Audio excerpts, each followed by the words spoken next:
Hello everyone. संस्कार भारती के online platform पर मैं आपका स्वागत करती हूँ। ये आपके बीए तृतीय वर्ष हिंदी साहित्य की तीसरी कक्षा है। हमने अभी तक प्रथम कक्षा में पाठ्यक्रम को देखा, हिंदी साहित्य के दोनों प्रश्न पत्र को देखा और इसी के साथ हमने जो द्वितीय प्रश्न पत्र का काव्य शास्त्र है, उस काव्य शास्त्र के अलंकार बिंदु पर हमने विषय पर पढ़ना शुरू किया। दूसरी कक्षा में मैंने आपको अलंकार की परिभाषा, महत्व, उसके भेदों को समझाया और उसके भेदों के साथ ही हमने अनुप्रास अलंकार, यमक और श्लेष अलंकार को पढ़ा, जो वर्णमूलक और शब्दमूलक अलंकार के अंतर्गत आते हैं। आगे बढ़ने से पहले हम एक छोटा सा रिकैप कर लेते हैं। इसके बाद हम जो आपके पाठ्यक्रम के अंतर्गत हमने अभी तक शब्दमूलक अलंकारों को पूरा कर लिया है, वहाँ अर्थमूलक अलंकार आगे पढ़ेंगे। अर्थ के आधार पर जो उपमा है और प्रेक्षा है, इन अलंकारों को पढ़ने से पहले एक छोटा सा रिकैप करते हैं। और हमने पिछली कक्षा में जो पढ़ा था उसे हम बहुत ही कम समय में देखते हुए आगे बढ़ते हैं, ताकि आप भूल ना जाएं। मैंने जैसा कि पहले भी कहा है, ये व्याकरण का एक भाग है, गणित की तरह नंबर आते हैं इसमें।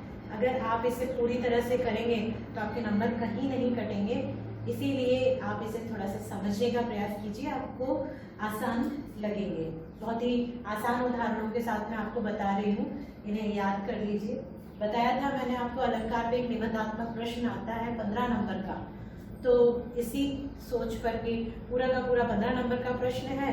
अन्यथा टिप्पणी में भी 7-7 नंबर की, 8-8 नंबर की टिप्पणी आती है, तो वहाँ पर भी आप छोटे छोटे टॉपिक अलंकारों के एक अलंकार के माध्यम से भी आप यहाँ पे अंक अर्जित कर सकते हैं।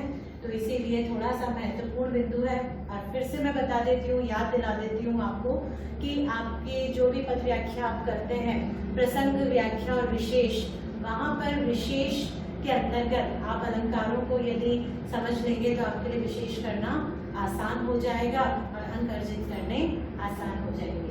चीज़ें जितनी व्यवस्थित रूप से आप करेंगे उतने ही आपको अच्छे अंक प्राप्त होंगे। इसीलिए अलंकारों को समझना, मैंने पहले अलंकार विषय लेना इसीलिए ज़रूरी समझा कि पद व्याख्या के जिस समय मैं पढ़ाऊंगी, अगर आपके कॉन्सेप्ट क्लियर हुए काव्य शास्त्र से संबंधित, तो आपको विशेष करने में कोई परेशानी नहीं होगी। तो आगे बढ़ते हैं। अलंकार, अलंकार का अर्थ है आभूषण। आभूषण यानी कि सौंदर्य वृद्धि करने वाले तत्व। जिस तरह कोई स्त्री आभूषण धारण करती है तो उसके सौंदर्य में और अधिक वृद्धि हो जाती है, उसी प्रकार काव्य जो जिसमें भाव रूप तो होते हैं, लेकिन अगर किसी भी काव्य में अलंकारों का प्रयोग हो जाता है तो उसके आकर्षण में और अधिक वृद्धि हो जाती है। जैसा कि केशवदास जी भी कह के गए हैं कि भूषण विगुणा विराजती कविता बनिता वित्त। तो ये हमने शुक्ल की परिभाषा देखी, केशव की परिभाषा देखी और अरुण की परिभाषा देखी। शुक्ल जी ने बोला चमत्कार उत्पन्न करने वाले,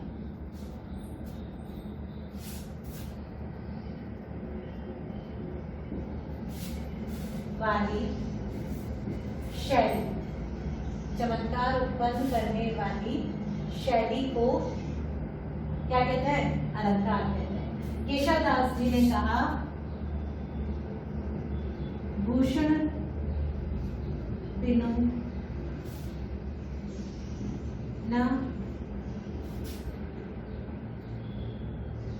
न विराजती कविता वनिता मित्र। यहाँ पे केशव कहते हैं कि भूषण के बिना, आभूषण यानी गुणों के बिना अच्छी नहीं लगती है कविता, काव्य, वनिता, स्त्री और मित्र गुणों के बिना अच्छे नहीं लगते। कविता के लिए यहाँ अलंकार है और यहाँ पे कविता मतलब के काव्य, वनिता का अर्थ है स्त्री, मित्र यानी कि मित्र। तो इस तरह से हम देखेंगे ईश्वरदास ने कहा है। अरुण ने ये कहा है कि जितने भी जो काव्य है अलंकार पूर्ण है वो क्या करता है, एक तो अन्य से पृथक करता है, अन्य से पृथक करता है, और दूसरा उसकी चारुता और आकर्षण में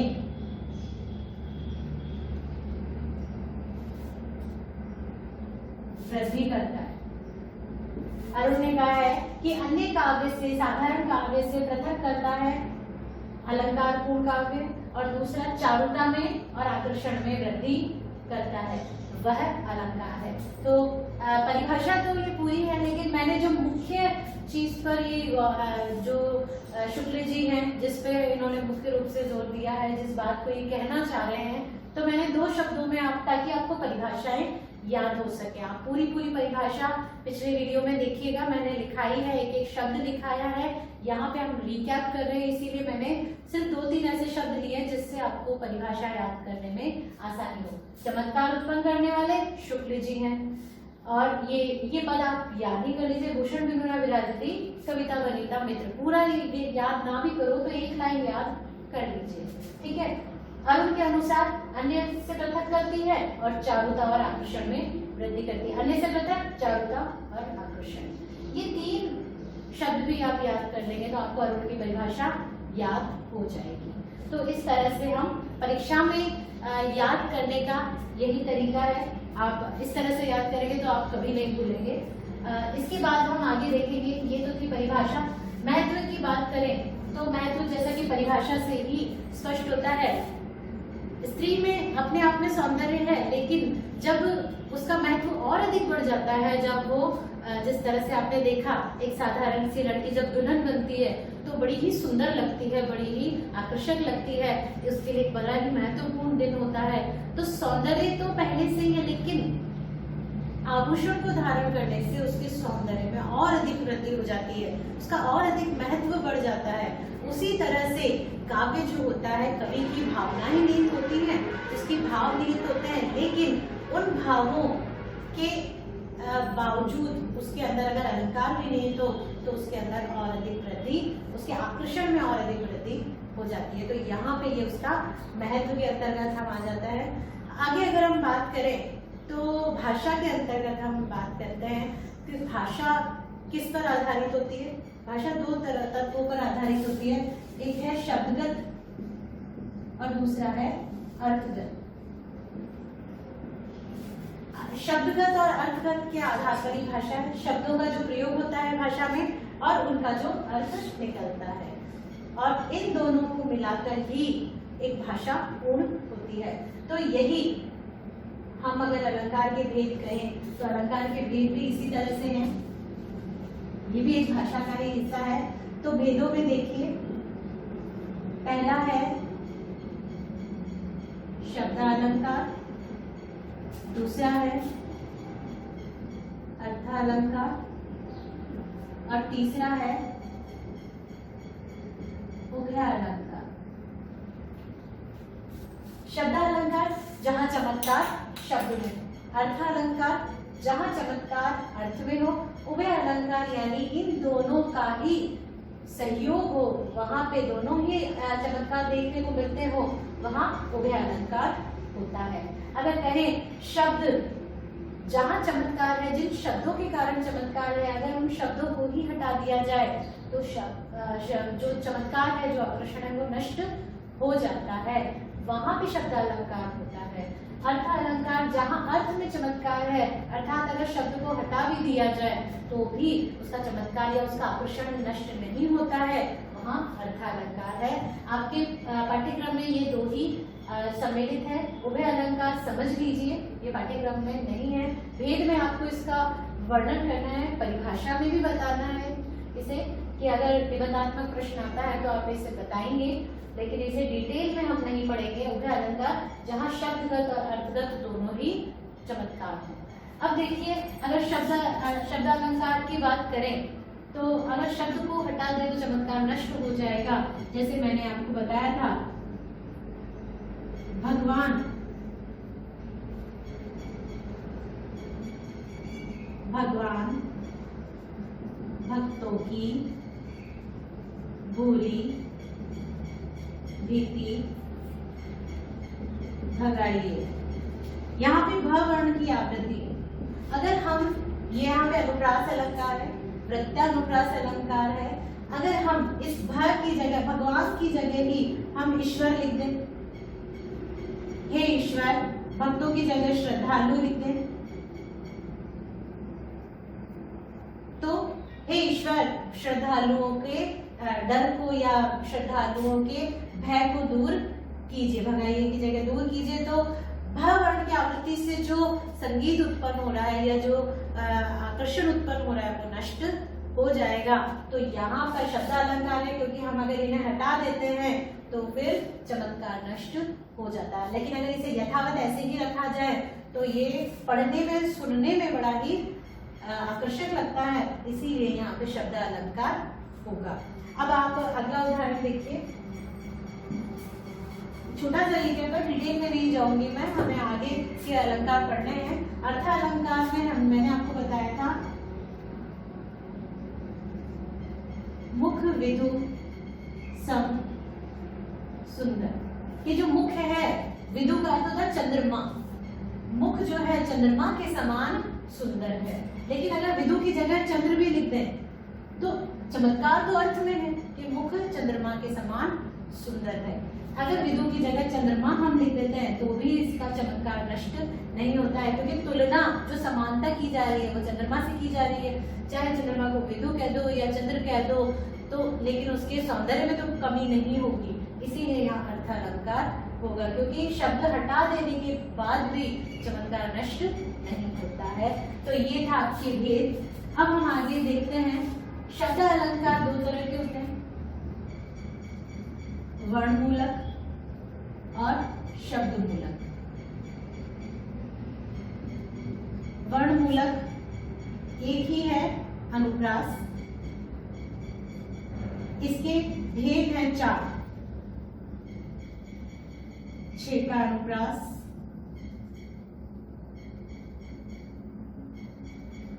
वृत्त्यानुप्रास,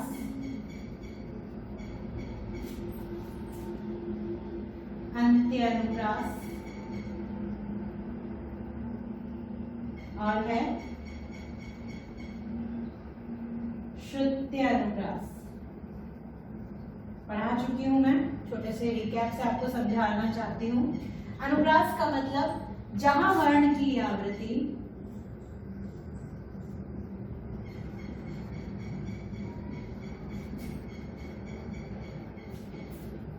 एक से अधिक बार हो,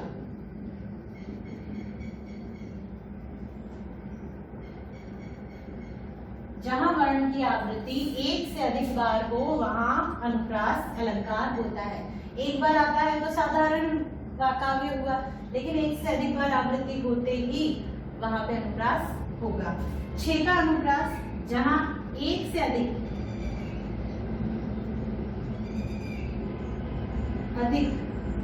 या कहें 2 बार किसी वर्ण की आवृत्ति होते ही 6 का अनुप्रास होता है।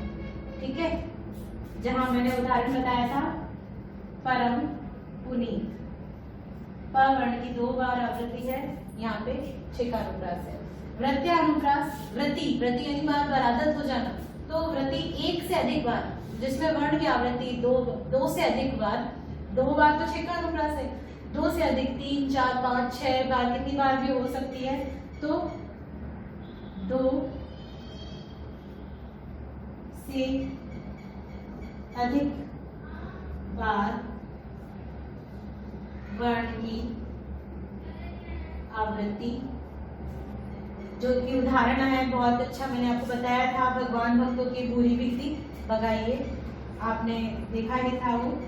अंत्य अनुप्रास, अंत्य अनुप्रास का अर्थ है अंत में अनुप्रास, अंत में जहां तुक मिलती हो, तो उसके लिए मैंने आपको उदाहरण भी बताया था।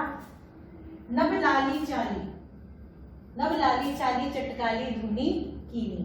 तो अंत्य अनुप्रास जहां शब्द के अंत में वर्ण की आवृत्ति हो या तुक हो, किसी का रिदम या तुक या एक जैसा तभी लगता है, अंत में जब तुक होगा तभी वो एक रिदम में लगेगा, वो एक संगीत में लगेगा। तो जो अंत्य अनुप्रास है, नभ लाली चाली चटकाली धुनी कीनी। तो लाली चाली काली, इनमें अंत में अनुप्रास है। श्रुत्य अनुप्रास मैंने बताया था, उच्चारण स्थानों से एक ही स्थान से उच्चारित होने वाले वर्णों से जब काव्य रचना होती है वह श्रुत्य अनुप्रास होता है। मैंने आपको पूरे उच्चारण स्थान भी बताए थे और आपको एक बार फिर छोटा सा बता देती हूँ।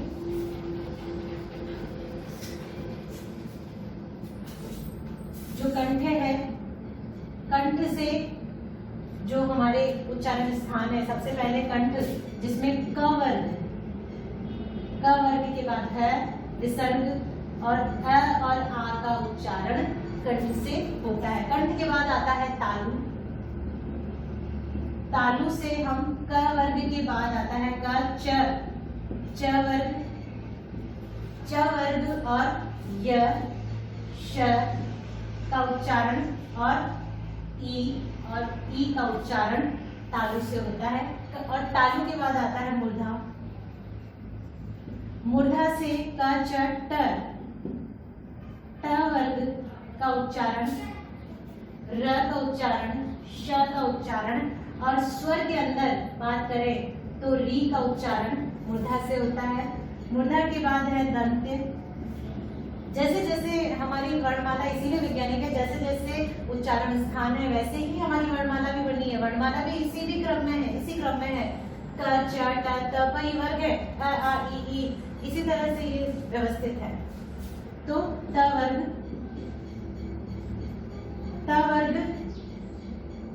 ल स का उच्चारण दंत से होगा। दंत के बाद ओष्ठ, ओष्ठ में प वर्ग और ऊ का उच्चारण इसमें ओष्ठ से होगा। उसके बाद है कंठ तालु, कंठ तालु से ए और ऐ का उच्चारण स्थान कंठ तालु है। कंठ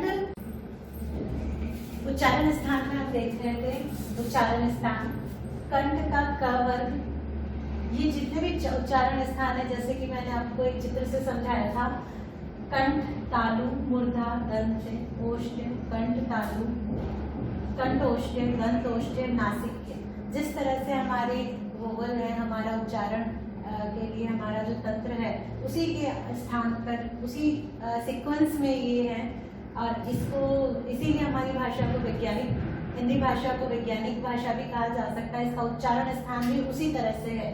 कंठ से क वर्ग, वर्णमाला जिस तरह व्यवस्थित है, क च ट त प वर्ग है। कंठ से क वर्ग, कंठ में ह विसर्ग अ आ, तालु में च वर्ग य श ई और ई का उच्चारण, मूर्धा से ट वर्ग र श और ऋषि का उच्चारण, दंत में त वर्ग ल स और री का उच्चारण। ये संस्कृत का है, हिंदी में प्रयोग नहीं आता, लेकिन उच्चारण स्थान के आधार पर आप इसे समझिए। ओष्ठ में प वर्ग और ऊ का उच्चारण ओष्ठ से होता है। कंठ तालु से ए और आई का उच्चारण, कंठ ओष्ठ से ओ और आउ का उच्चारण, दंत ओष्ठ से व और फ का उच्चारण होता है। नासिक से सभी पंचम वर्ण का उच्चारण होता है। अंग, अय, अण, न और म का उच्चारण। इस तरह से ये आपकी पूरी वर्णमाला जो उच्चारण स्थान में व्यवस्थित है। आसान भी है इसे याद करना। आप ये देखिए क च ट त प वर्ग है, पूरे कंठ तालु मूर्धा दंत ओष्ठ, इन्हें एक सीक्वेंस से याद कीजिए। कि जिस तरह पहले कंठ आता है, फिर तालु आता है, फिर मूर्धा होता है, फिर दंत होता है और उसके बाद ओष्ठ। इसके बाद इन दोनों का सीक्वेंस बनाइए, कंठ तालु हो जाएगा। फिर इनका कंठ ओष्ठ बनाइए, कंठ ओष्ठ, फिर दंत ओष्ठ बनाइए, दंत ओष्ठ और नासिक्य होगा। उसके बाद आप ये देखिए क वर्ग के साथ ध रखिए, विसर्ग है और स्वर के पहले आ, स्वर के दूसरे ई और ई दूसरे में। यहाँ पे आपके जो ऊष्म जो ये अंतस्थ व्यंजन है वो य ल और व को हमने दंतोष्ठ में रखा है।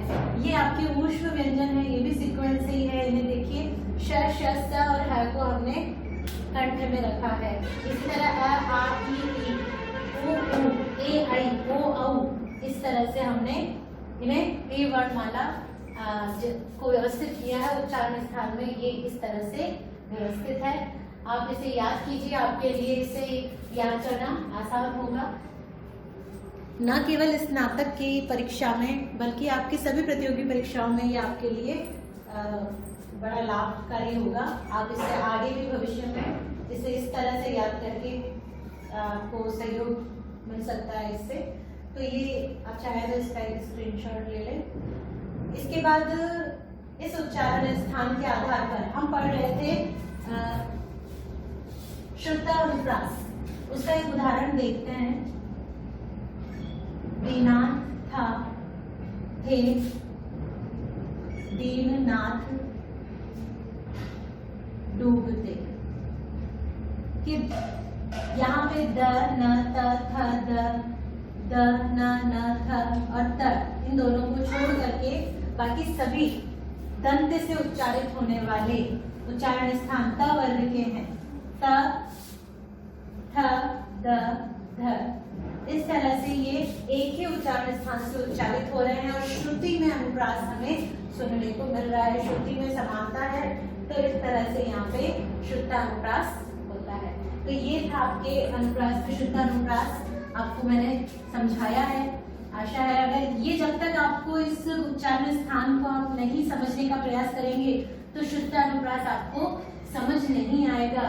है आपकी छोटी सी चीज है ये आपके पाठ्यक्रम की, लेकिन समझने के लिए ये आवश्यक है कि आप उच्चारण स्थान समझें। इसके बाद हमने देखा था यमक अलंकार। यमक अलंकार जैसा कि मैंने बताया था, किसी भी वर्ण की एक से अधिक, किसी भी शब्द की एक से अधिक बार आवृत्ति और हर बार उसका अर्थ अलग अलग हो, वहां यमक अलंकार होता है। जिस तरह से उदाहरण देख लीजिए, कनक कनक ते 100 गुनी मादकता अधिकार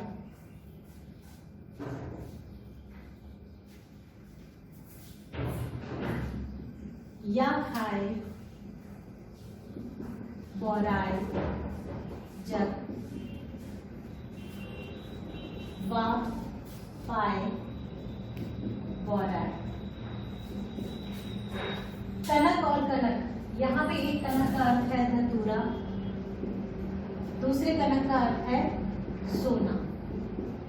एक कनक यानी कि सोने में धतूरे के नशे से भी ज्यादा नशा है। धतूरा अगर कोई व्यक्ति सेवन करे तो बोरा जाता है, पागलपन की हरकतें करता है, लेकिन सोने का नशा यानी धन का नशा तो उससे भी कहीं अधिक है। व्यक्ति का व्यवहार अस्वाभाविक हो जाता है, वो पागलपन की हरकतें करता है। तो ये था यमक अलंकार। इसका एक और उदाहरण लिखा था, 3 वेद खाती ते वे 3 वेद खाती है। यहाँ भूषण द्वारा शिवाजी के शौर्य का वर्णन है कि मुगलों की स्त्रियां पहले हरम में रानीवासों में रहती थी, वो 3 बार भोजन करती थी, अब उन्हें जंगल में भटकना पड़ रहा है और वो सिर्फ 3 फल खाती है। यहाँ बैल आवृत्ति से है मतलब, और वेद फल से इसका अर्थ है। तो इस तरह से आपके जो यमक अलंकार है इसमें बेर और बेर शब्द की आवृत्ति है, लेकिन इनके अर्थ अलग अलग हैं। तो ये था आपके यमक अलंकार। इसके बाद हम देखेंगे श्लेष अलंकार।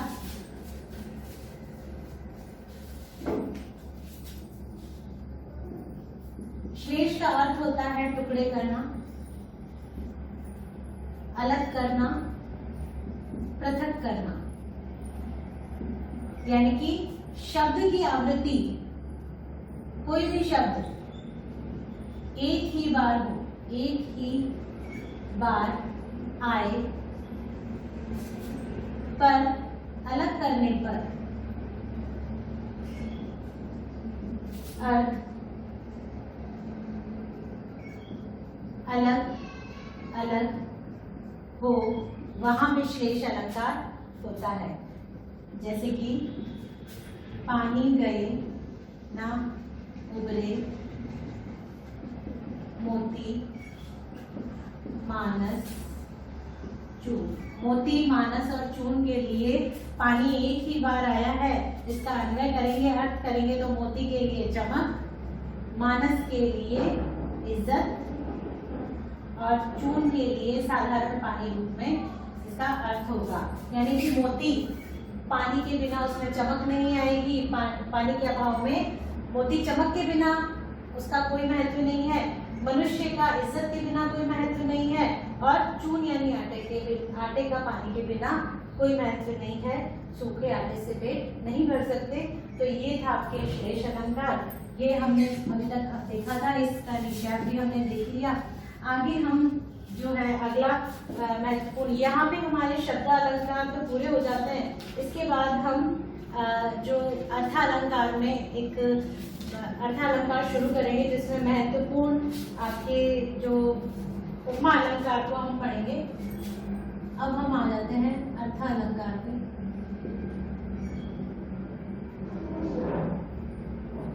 इसमें है उपमा। उपमा अलंकार को समझना अगर सबसे महत्वपूर्ण है, ये सभी आगे अर्थमूलक अलंकार को, समतामूलक अलंकारों का मूल है, इसे अगर समझ लेते हैं तो बाकी चीजें समझना आसान हो जाता है।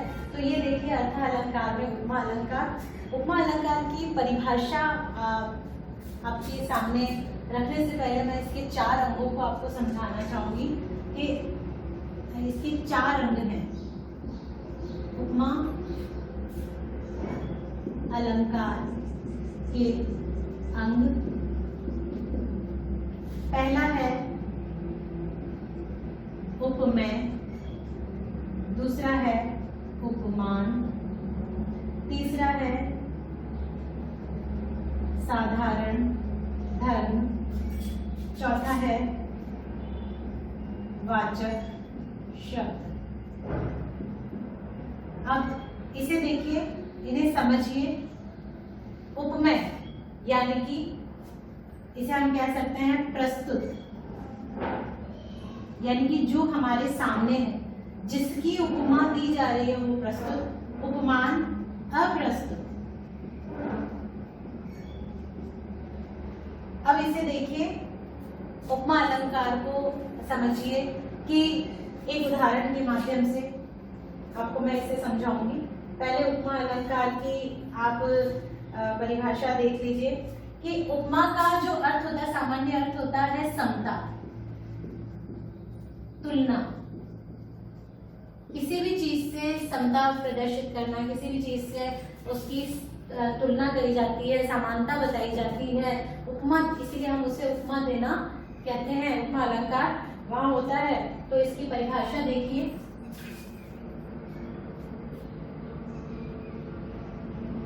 जहां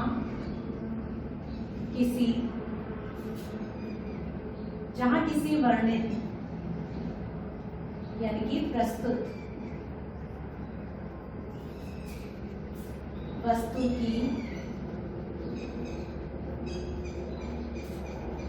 उसके किसी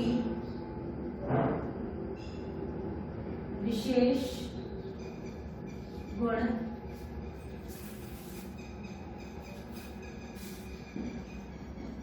क्रिया, स्वभाव आदि की समानता के आधार पर किसी अन्य अप्रस्तुत वस्तु से समानता स्थापित की जाती है, वहां पे उपमा अलंकार होता है। जहां किसी का जिसका वर्णन किया जाता है वो प्रस्तुत है, उसकी उस वस्तु की उसके किसी विशेष गुण के कारण, उसकी किसी विशेष क्रिया और स्वभाव के कारण समानता प्रदर्शित की जाती है किसी अन्य अप्रस्तुत से, है ना, तो उसे समानता स्थापित करना कहते हैं, उसे उपमा देना कहते हैं। तो यहाँ पे इसके आगे है एक उपमेय, दो उपमान, तीसरा साधारण धर्म और चौथा वाचक शब्द। इसका उदाहरण देखिए, मुख चंद्र सम सुंदर। यहाँ पे देखिए ये चारों अंग जो हैं इसमें मिलेंगे हमें। मुख प्रस्तुत है, मुख की तुलना की जा रही है चंद्र से, चंद्र अप्रस्तुत है। हम दिन में भी उदाहरण दे सकते हैं कि नायिका का मुख चंद्र के समान सुंदर है, भले ही अभी दिन है, लेकिन हम तो तुलना कर रहे हैं, ये अभी अप्रस्तुत है। ये मुख जो है वो प्रस्तुत है, उसकी हम तुलना कर रहे हैं, चंद्र अप्रस्तुत है। तो ये हो गया उपमेय और ये हो गया उपमान। सम यानी सम शब्द से हम इसका समानता प्रदर्शित कर रहे हैं, समानता बता रहे हैं। तो सम जो है वो वाचक शब्द हो गया, जिस शब्द के माध्यम से दोनों में समानता बता रहे हैं। तो सम क्या हो गया? वाचक शब्द हो गया। और सुंदर ये साधारण धर्म हो गया, जिस विशेषता को दोनों में समानता बताई जा रही है, तो सुंदर हो गया साधारण धर्म। तो ये देखिए चारों अंक हमें यहाँ पे मिलेंगे। मुख उपमेय हो गया, प्रस्तुत है, चंद्र अप्रस्तुत है, उपमान है, सम वाचक शब्द है, सुंदर साधारण धर्म है। तो ये चारों ही उपमा अलंकारों में उपस्थित होंगे। मुख की तुलना चंद्र से की जा रही है, उसके समान उसे सुंदर बताया जा रहा है। तो ये इसकी परिभाषा है, ये इसका उदाहरण है और ये इसके अंग हैं। अगर प्रश्न आता है उपमा अलंकार का, टिप्पणी भी आती है, आपको अलंकार के निबंधात्मक में तो इसे पूरा बताना ही है, टिप्पणी में आप इसे पूरा वर्णन करेंगे, उपमा अलंकार का अर्थ बताएंगे, परिभाषा बताएंगे, इसके चारों अंग बताएंगे, उसका उदाहरण लिखकर आप इसके अंगों का विभेद करके बताएंगे। और अगर उपमा अलंकार को पहचानना है तो उसके लिए जो शब्द है इसके पहचान की सम, समान, सा, से, सी, इन शब्दों के प्रयोग से हम इनको पढ़कर हमें पता चल जाएगा, इन्हें देखकर हम समझ पाएंगे कि यहाँ पर इस काव्य में उपमा अलंकार है। तो ये था आपका उपमा अलंकार। एक बार फिर से देख लीजिए। उपमा अलंकार जो है समता या समानता या तुलना करना उपमा का अर्थ होता है। ये अर्थ अलंकार का ही एक भेद है। उपमा अलंकार को पहचानने की तरीका है सम, समान, सा, से, सी। ऐसे जहाँ पे इन शब्दों का प्रयोग हो वहाँ उपमा अलंकार होता है। जहाँ किसी वर्णित या प्रस्तुत वस्तु की उसके किसी अन्य विशेष क्रिया, गुण, स्वभाव आदि से समानता के आधार पर किसी अन्य अप्रस्तुत वस्तु से समानता स्थापित की जाती है, वहां पे उपमा अलंकार होता है। उपमा अलंकार के अंग आपके सामने है। पहला है उपमेय, दूसरा है उपमान। उपमेय का अर्थ है प्रस्तुत, जिसको जो प्रस्तुत है जिसकी तुलना की जा रही है अप्रस्तुत से, तो अप्रस्तुत हो गया उपमान। ये है उपमान।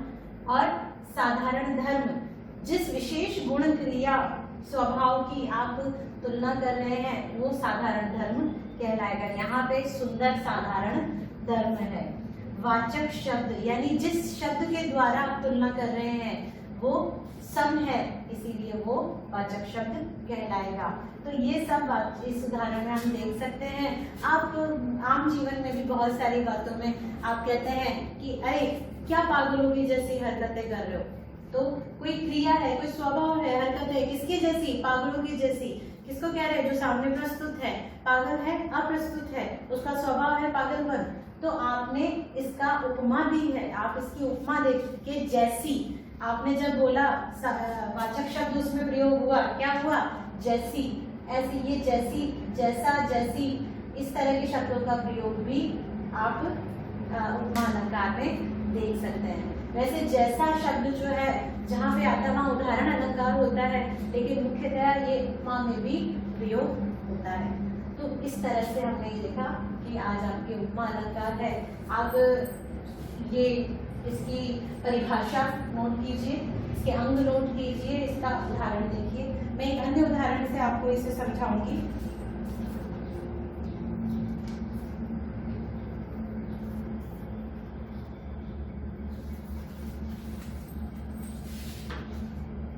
देखिए,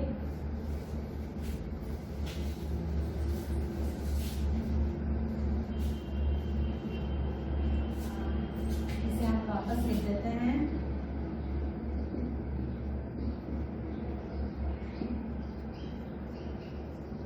आप इसकी जितनी बार अलग अलग पदों में प्रैक्टिस करेंगे तो आपको अच्छे से ये समझ में आ जाएगा। आप इसकी कई उदाहरणों में देखिए। अब अलंकारों को भी शुरू कर दिया है। इसके बाद हम अगर अर्थालंकारों में बात करेंगे तो वो उत्प्रेक्षा अलंकार है। हम आगे उत्प्रेक्षा अलंकार पढ़ेंगे। तो उत्प्रेक्षा अलंकार भी अर्थालंकार के अंतर्गत आता है।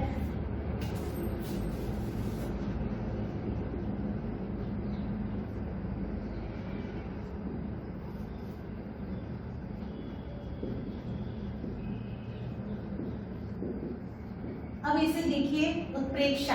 अभी तक हमने पढ़ी थी उपमा अलंकार में हमने उपमा देखी, और इसके बाद हमने रूपक अलंकार में अभेद आरोप करके उपमान को ही उसका रूप बना दिया था।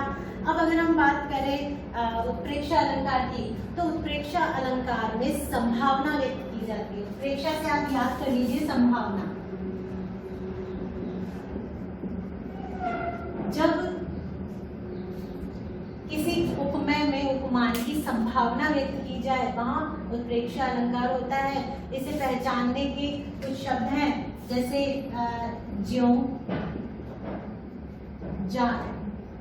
जानो, मानो, जनु, मनु आदि शब्द जहां आएंगे वहां पे उत्प्रेक्षा अलंकार होगा। कई बार ये शब्द नहीं भी होते हैं, हमें कल्पना करनी होती है कि यहाँ संभावना व्यक्त की जा रही है, वहाँ उत्प्रेक्षा अलंकार होता है।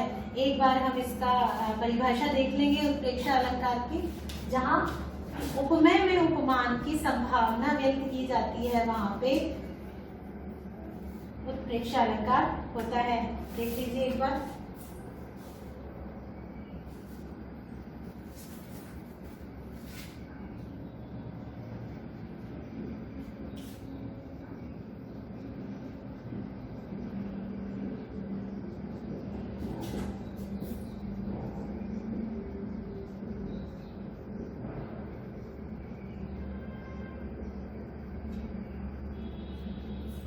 ठीक है, जहां उपमेय में उपमान की संभावना की जाती है वहां उत्प्रेक्षा अलंकार होता है।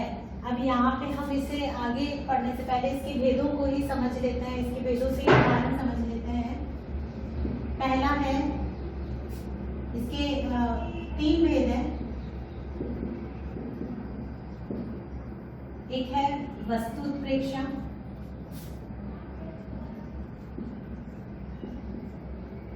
दूसरा है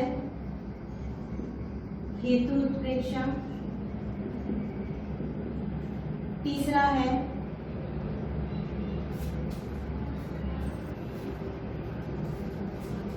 फलोत्प्रेक्षा। अब यहाँ देखिए, इसकी परिभाषा से इनको समझिए। जहां एक वस्तु में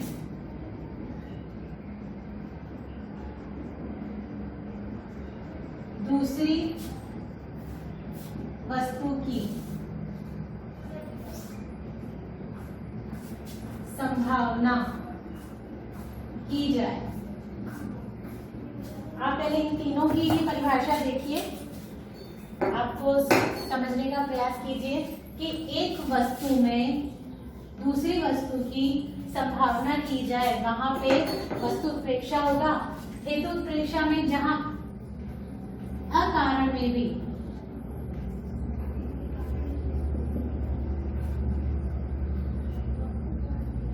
कारण की संभावना की जाए। अब फलोत्प्रेक्षा अफल में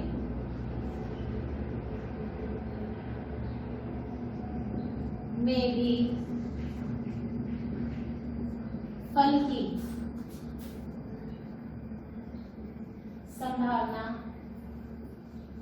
की जाए, वहां पे फलोत्प्रेक्षा होता है। तो यहाँ पे देखिए कि एक वस्तु में दूसरी वस्तु की जब संभावना की जाए वहां वस्तु उत्प्रेक्षा होता है। जैसे हरिमुख मानो मधुर भयंक,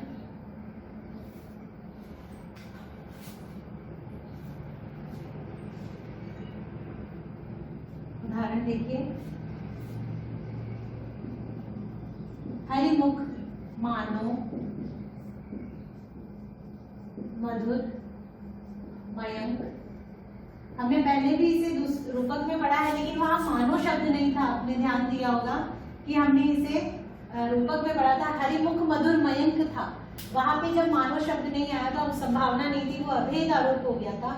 यहाँ मानो शब्द आते ही हम समझ जाएंगे एक वस्तु क्या है, हरिमुख है, दूसरी वस्तु क्या है, मयंक है। उसकी संभावना इसमें व्यक्त की जा रही है, मानो कहा जा रहा है, उसे आरोप नहीं किया जा रहा था। उपमा है, सम समान जैसे शब्दों का भी प्रयोग नहीं है। और हेतु उत्प्रेक्षा अकारण में भी कारण की जब संभावना की जाती है, तो इसका उदाहरण देखिए, अरुण भय कोमल चरण भूवि चलिबे ते मानो।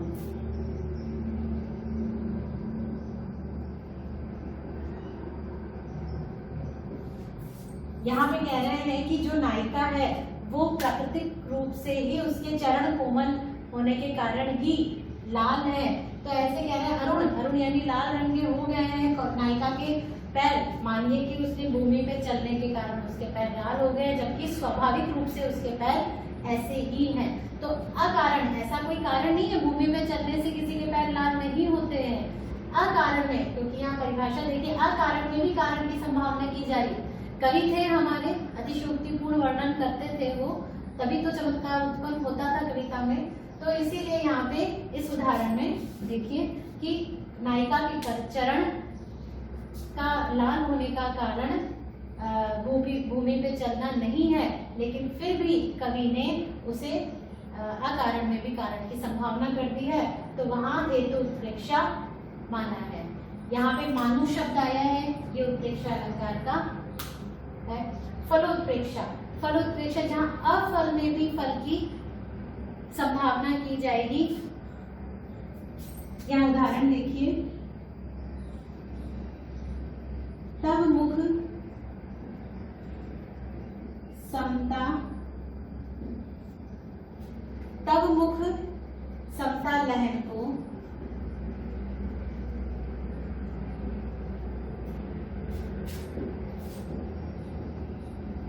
जल सेवत जलजाल। ऐसा लग रहा है कि नायिका के मुख की समानता लेने के लिए जैसे जलजाल यानी कमल के फूल जो है जल के अंदर तपस्या कर रहे हैं, ऐसा ये आप बात कर लीजिए। फलोत्प्रेक्षा में अफल में फल की संभावना की जा रही है। जो कमल के फूल हैं वो रहते ही जल में ही है, कीचड़ में ही जन्म लेते हैं, ये उनका जीवन है, लेकिन उस अफल की संभावना है नायिका के रूप की समानता लेने के लिए, जैसे वो तपस्यारत होकर जल में खड़े हैं। तो ये थे आपके उत्प्रेक्षा अलंकार। एक बार फिर से देख लीजिए, जहाँ उपमा में उपमान की संभावना की जाए, ज्यो जानो जनो जानो मानो, ऐसे मनु शब्दों से उत्प्रेक्षा अलंकार को हम पहचान सकते हैं, जिसके तीन भेद हैं, वस्तुत्प्रेक्षा, हेतुत्प्रेक्षा और फलोत्प्रेक्षा। वस्तुत्प्रेक्षा जहाँ एक वस्तु में दूसरी वस्तु की संभावना व्यक्त की जाए, जहाँ हेतु उत्प्रेक्षा जहाँ अकारण में भी कारण की संभावना व्यक्त की जाए, फलोत्प्रेक्षा जहाँ अफल में भी फल की संभावना व्यक्त की जाए। तो ये तो थे आपके उत्प्रेक्षा अलंकार। आज की कक्षा बस यहीं तक। आगे हम आगे के जो आपके अलंकार हैं उनका अध्ययन करेंगे, काव्य शास्त्र के अन्य बिंदुओं का अध्ययन करेंगे। धन्यवाद।